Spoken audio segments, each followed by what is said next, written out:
Okay, let me just first let me talk about chapter 7 of the seven who were hanged, which focuses on the two women terrorists, Musia and Tanya Kolochuk. Kolochuk? Musia Musia Kolochuk. Um, Tanya is kind of the shorter of the two. She is mostly seems to have this kind of maternal concern for her fellows, that they are okay. She kind of imagines a romance between Musia and Werner, which isn't is the narrative says, isn't the fact. She's actually even more concerned that they're maybe not getting, they're deprived of like little comforts like tobacco or something like that. It's really nasty to do to somebody who's going to about to be executed and stuff like that. And then we spend the most time with Musia, which we know is not her actual name, but that's the only name she's given. She's given to them, and that's the only thing that anyone seems to know her by. And she's kind of got this thing of like, she's happy. I mean, that's the striking thing that we start this with one.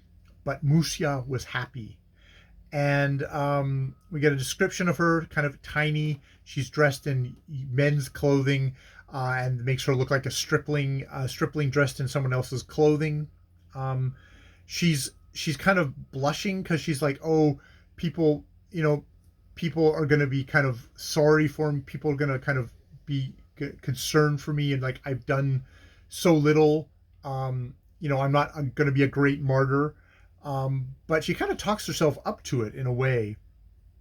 And I mean, I think the striking thing is like, she has these kind of imagined conversation with Werner, and thinking about Vasily, about like Vasily is like, who is very brave on the outside, very kind of cocky, is now concerned and worried, and she's like, why are you concerned and worried? Like, we were this you it does become clear that they were going to be suicide bombers. They were strapping bombs to themselves to kill themselves along. They were going to blow themselves to bits along with the minister.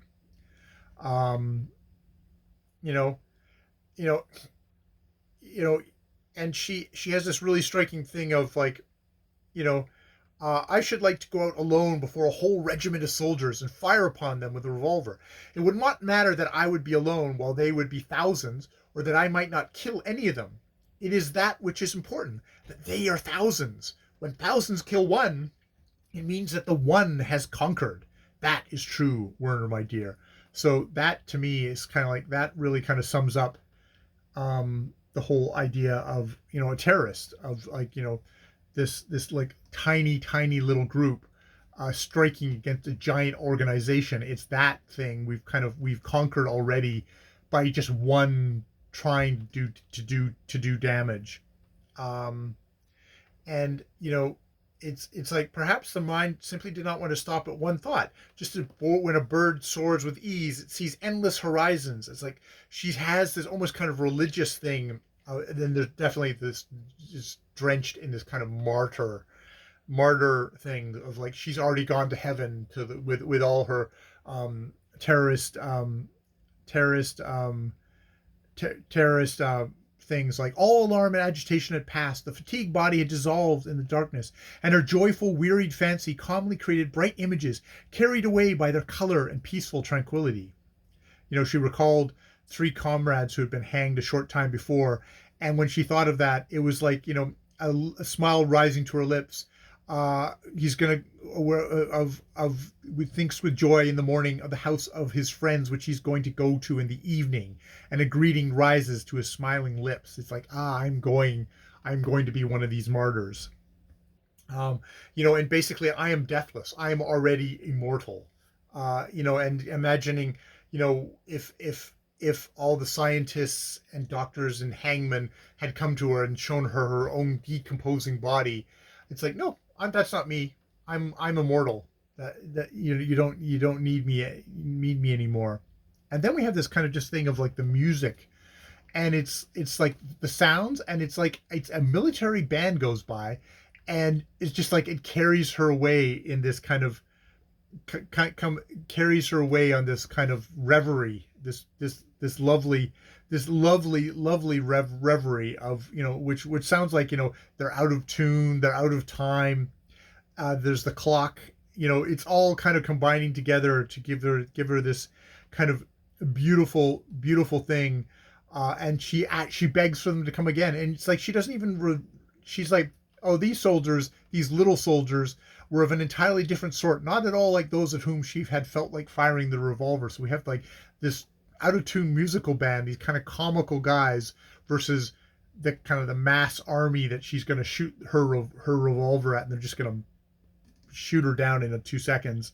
It's like that is the thing. And she's her face looked fatigued and pale. Beneath her eyes were dark circles. Her girlish, emaciated hands seemed so thin, like she's already almost a corpse.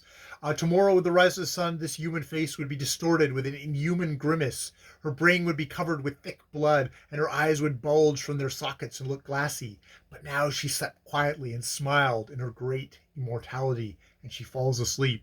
And then we have this kind of thing of the music, the silent, in the silence, all the little clinks and all that stuff. Walking, whispering, a gun clanked.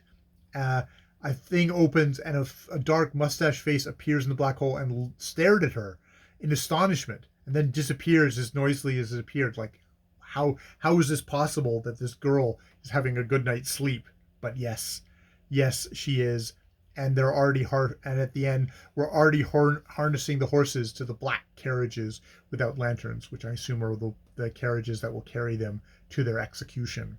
So it's this kind of religious, ecstatic kind of bliss of immortality sleep that she is having right now on the eve of her execution, which is surprising in that way, that like, imagining, it's not just like, okay, everyone's horribly depressed or afraid. It's like, no, I'm in bliss. I'm immortal already. But just that idea of like, that's a kind of that to me seems to be like, oh, okay, being one shooting a pitiful little revolver against 1,000 soldiers. I've already won because I am only one against them, but I still dared to do it. I did it. I've conquered death, even in death itself. So yes, that's where we are with the seven who were hanged, chapter 7.